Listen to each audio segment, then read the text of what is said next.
Et c'est justement lors de ce séjour à l'hôpital où il était soigné pour une hypertrophie bénigne de la prostate que les médecins se sont rendus compte qu'il souffrait d'un cancer. Il a eu le diagnostic officiel en début de semaine dernière et a commencé un traitement régulier, dit Buckingham Palace, sans donner plus de détails pour soigner ce cancer. Le palais ne dit pas non plus de quel cancer il s'agit, mais ça n'est pas un cancer de la prostate. C'est ce a tenu à préciser le palais, qui a aussi enchaîné sur l'organisation maintenant que le roi sera moins disponible, en tout cas pour ses travaux de représentation. Il ne sera pas vu en public le temps de son traitement, donc quelques semaines, voire quelques mois.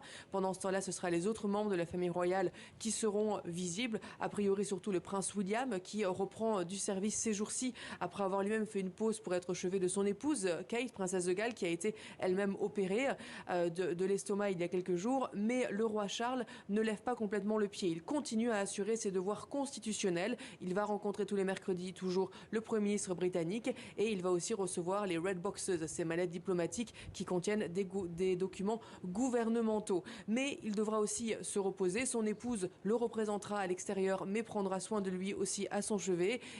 Elle fera partie des personnes qui le représenteront à l'extérieur et on a vu aujourd'hui que le prince Harry est arrivé au Royaume-Uni. Il est arrivé en milieu d'après-midi pour voir son père à Clarence House à Londres et quelques minutes plus tard, un peu plus d'une heure plus tard, le roi lui-même est apparu pour la première fois depuis ce diagnostic. Il est allé de Clarence House jusqu'à Buckingham Palace, qui est à quelques centaines de mètres, pour prendre un hélicoptère et rentrer se reposer dans sa maison de campagne à Sandringham jusqu'à son retour à Londres pour son prochain traitement.